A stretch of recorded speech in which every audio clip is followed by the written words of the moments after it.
honneur et fidélité du samedi 3 octobre 2020, le temps de l'éditorial avec le capitaine de frégate Cyril Serge Atonfa-Guemo, chef de division de la communication. Dis, jeune Camerounais, qu'as-tu fait, toi que voilà, de ta jeunesse? Ce questionnement du poète Paul Verlaine inspire ces quelques mots que je t'adresse à toi, ami, jeune frère, jeune Camerounais, fer de lance de la nation camerounaise en cette avant-veille de rentrée scolaire 2020-2021.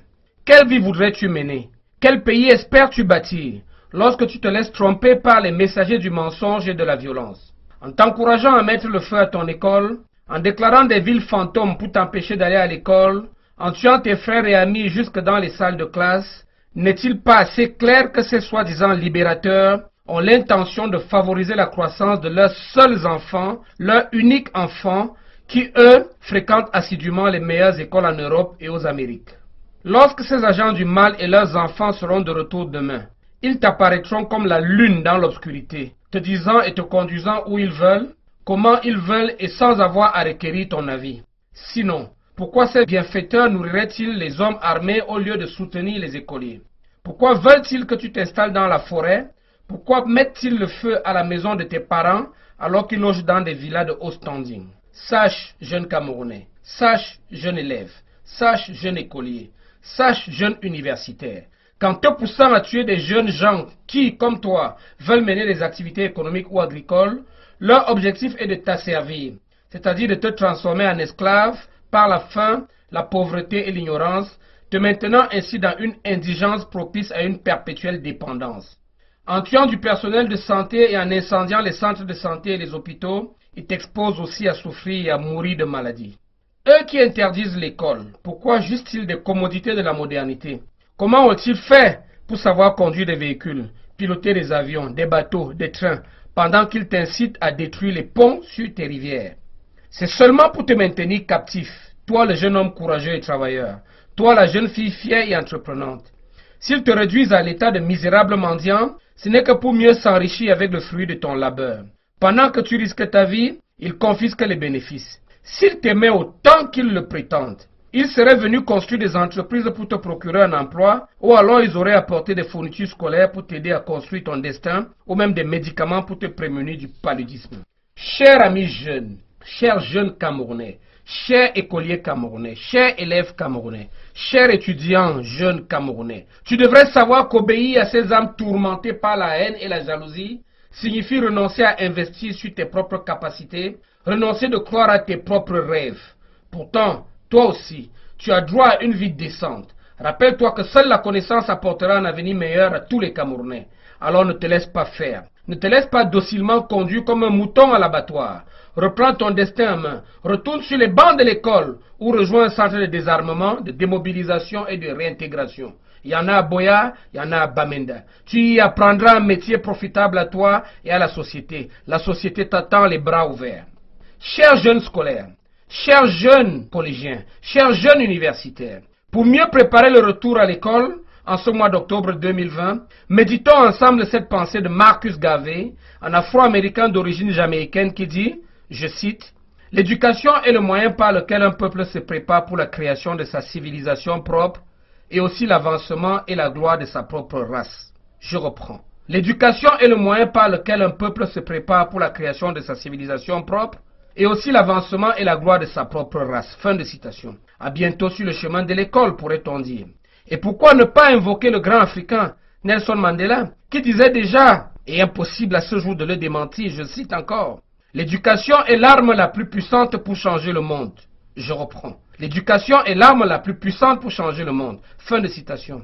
Tous à l'école de la République, vivement tous à l'école de l'apprentissage de la connaissance, et à samedi prochain. The English version of today's editorial with Major Ewomel Medang Mather, Head of the Communication Unit of the Communication Division in the Ministry of Defense. Say what you have done, you there, in your youth. This question by the poet Paul Verlaine inspires these few words that I address to you, my young friend, young Cameroonian, future leader of Cameroon nation, on the eve of the start of the school year. What life would you like to live? What country do you hope to build when you allow yourself to be deceived by messengers of lies and violence? They encourage you to set your school ablaze, to declare ghost towns that stops you from going to school, to kill your brothers and friends right even in classrooms.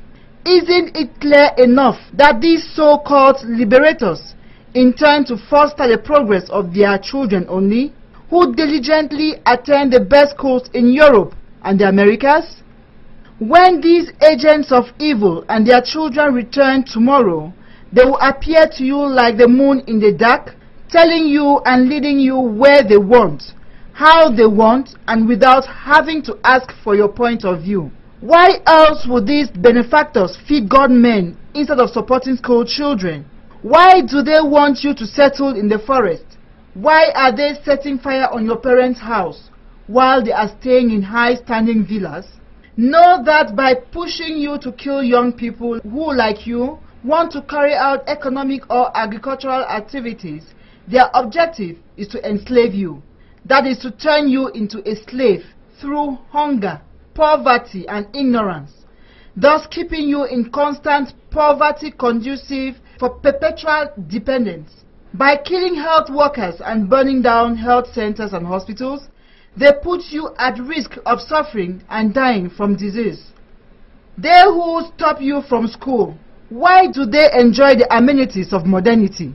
How did they learn to drive vehicles, pilot planes, ships, trains, yet they incite you to destroy the bridges on your rivers? It is only to keep you captive.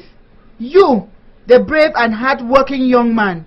You, the proud and enterprising young girl. If they reduce you to a miserable beggar, it is only to enrich themselves better with the fruits of your labor. While you risk your life, they enjoy the profits. If they loved you so much as they claim, they would have come to build businesses to get you a job, or they would have brought school supplies to help you build your destiny, or even medicine to protect you from simple malaria. Dear young friend, you should know that to obey these souls tormented by hatred and jealousy means to give up investing in your own abilities, to give up believing in your own dreams. Whereas you too have the right to a decent life. Remember that only knowledge will bring a better future to all Cameroonians. So, don't let that go. Do not allow yourself to be led obediently like a sheep to the slaughterhouse. Take your destiny into your hands.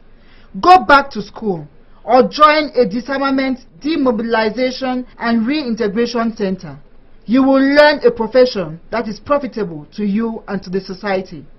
Dear school children, to better prepare to go back to school on October 5th, 2020, let us all reflect on this thought by Marcus Garvey, an African American of Jamaican origin, who says, I quote, "Education is a means through which a people prepares a creation of its own